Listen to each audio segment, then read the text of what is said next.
আজকে 5 মিনিটে caramel pudding বানাবো। বিশ্বাস হচ্ছে না তো? সত্যিই বলছি। চায়নাদের ভাইরাল ডিমের ক্যারামেল পুডিং খুব সহজেই বানিয়ে নিলাম। কিভাবে এই 5 মিনিটে ডিমের পুডিং বানিয়ে নিলাম দেখতে হলে পুরো ভিডিওটি আমার সাথেই থাকুন। আশা করছি ভিডিওটি ভালো লাগবে। আসসালামু আলাইকুম, সবাই কেমন আছেন? আশা করি নিশ্চয়ই ভালো আছেন। আমিও আলহামদুলিল্লাহ ভালো আছি। আজকে খুব সহজ একটা রেসিপি, চায়নাদের ভাইরাল ক্যারামেল ডিমের পুডিং। 2টা ডিম ফাটিয়ে নিলাম। আগে থেকেই গরম পানি বসিয়ে রেখেছিলাম। এটা কিন্তু ফুটন্ত গরম পানি, সেই পানি অল্প অল্প করে মিশিয়ে নেব। আমি 2 ডিম দিয়ে পুডিং বানাচ্ছি, তো এখানে হাফ কাপেরও কম পানি লেগেছে। গরম পানিটা দিয়ে কিন্তু তাড়াতাড়ি নাড়তে হবে, একদম মিশিয়ে নিতে হবে।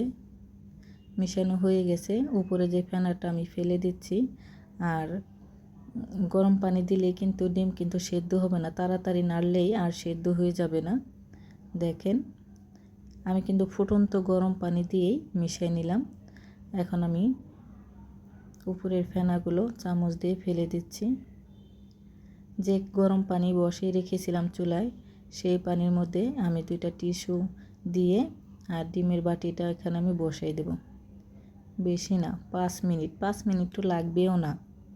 5 মিনিটের কম সময় পুডিংটা জমে যাবে।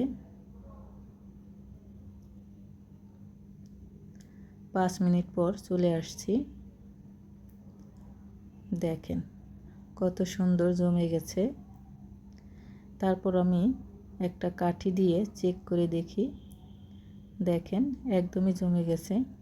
এখন আমি একটা চাকু দিয়ে পিস পিস করে কেটে নেব, যার যার পছন্দ মতন। তো এখন আমি কড়াইতে চিনি দিয়ে দিচ্ছি। ক্যারামেল বানিয়ে নেব। ক্যারামেল বানিয়ে ক্যারামেলের মধ্যে অল্প একটু পানি দিয়ে দিবেন। ক্যারামেলটা পাতলা হলে তারপর এই ডিমের পুডিংয়ের মধ্যে দিয়ে দিবেন। হয়ে গেছে। খুব সহজেই চায়নাদের মতন ক্যারামেল ডিমের পুডিং 5 মিনিটে হয়ে যায়। তো আমার রেসিপিটা কেমন লাগলো কমেন্টে জানাবেন। ভিডিওটি যদি ভালো লাগে লাইক কমেন্ট করবেন, শেয়ার করবেন, ফেসবুক পেজটা ফলো দেবেন। খেতে কিন্তু দারুণ হয়েছে। আরেকটা কিন্তু ডিমের গন্ধ আসতেছে না, কারণ ক্যারামেলে যে একটা খুব সুন্দর একটা ঘ্রাণ, তার জন্য ডিমের গন্ধ আসে না। তো ভিডিওটি ভালো লাগলে লাইক কমেন্ট করবেন।